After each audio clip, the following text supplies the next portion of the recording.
2월 7일 수요일 이른 아침입니다. 오늘 말씀일기 본문은 출애굽기 7장입니다. 본문을 다음 세 단락으로 나눌 수 있겠습니다. 첫째는 1절 이하 7절, 바로 앞에 선 모세. 둘째는 8절 이하 13절, 뱀이 된 지팡이. 셋째는 14절 이하 25절, 피재앙. 모처럼 용기를 내어 바로 앞에 섰지만 돌아온 결과는 더욱 가혹해진 노역뿐이었습니다. 이에 의기소침해진 모세는 또다시 자신의 입이 둔한 것을 거듭 말합니다. 6장 12절에 이스라엘 자손도 내 말을 듣지 아니하였거든 바로가 어찌 들으리까? 나는 입이 둔한 자니이다. 그리고 6장 30절에도 모세가 여호와 앞에서 아뢰되 나는 입이 둔한 자이오니 바로가 어찌 나의 말을 들으리까? 모세는 일의 성공과 실패가 자신의 혀에 달린 듯 착각하고 있습니다. 하지만 지금은 혀가 날렵한 사람이 아니라 실패에도 불구하고 거듭 순종할 사람이 필요한 때입니다. 혀를 핑계하는 모세에게 하나님께서 이렇게 선언하십니다.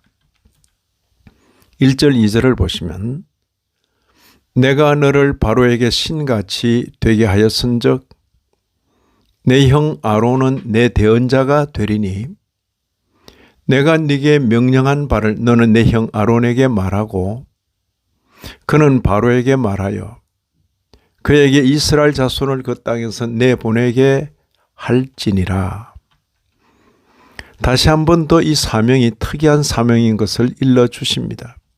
3절 4절 보시면 내가 바로의 마음을 완악하게 하고 내 표징과 내 이적을 애굽 땅에서 많이 행할 것이나 바로가 너희의 말을 듣지 아니할 터인즉 내가 내 손을 애굽에 뻗쳐 여러 큰 심판을 내리고 내 군대 내 백성 이스라엘 자손을 그 땅에서 인도하여 낼지라.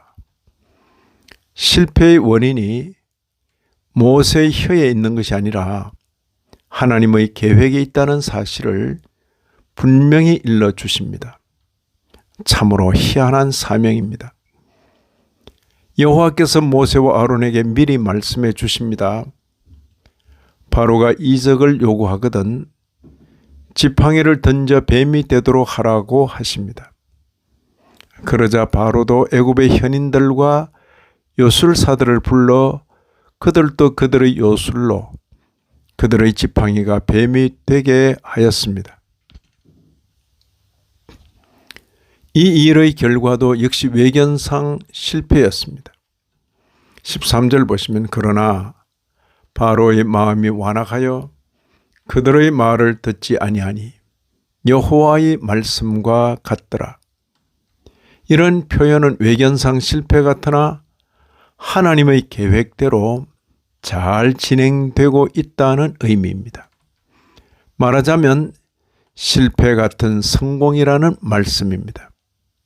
사람이 하나님의 계획에 초점을 맞추지 않으면 성공과 실패를 혼동하기 쉽습니다. 많은 경우에 실패를 성공이라, 성공을 실패라 말하기 일쑤입니다. 모세를 일꾼으로 쓰시는 하나님께서 이 일로 다시 모세가 시리에 빠지지 않도록 미리 말씀해 주십니다. 14절 이하 16절입니다. 바로의 마음이 완악하여 백성 보내기를 거절하는 도다. 아침에 너는 바로에게로 가라. 보라, 그가 물 있는 곳으로 나오리니 너는 나일 강가에 서서 그를 맞으며 그 지팡이를 손에 잡고 그에게 이르기를 히브리 사람의 하나님 여호와께서 나를 왕에게 보내어 이르시되 내 백성을 보내라. 그러면 그들이 광야에서 나를 섬길 것이니라 하였으나 이제까지 내가 듣지 아니하도다. 여호와의 말씀은 계속됩니다. 17절 18절입니다. 네가 이로 말미암아 나를 여호와인 줄 알리라.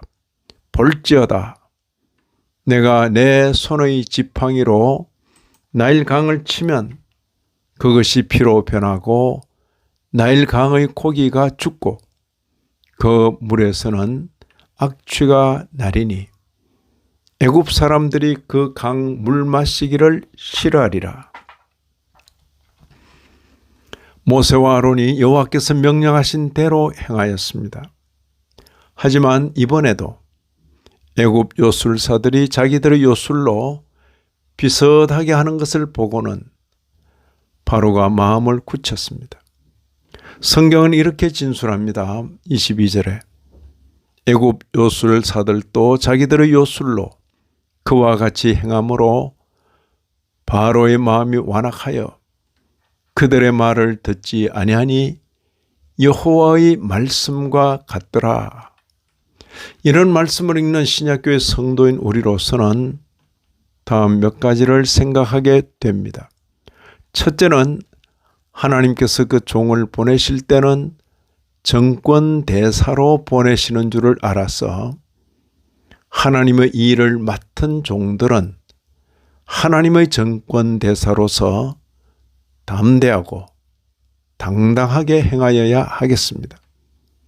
둘째로 때로 완악하게 하시는 하나님에 대하여 바르게 이해하여 하나님보다 앞서거나 조급하게 여기지 말아야 하겠습니다.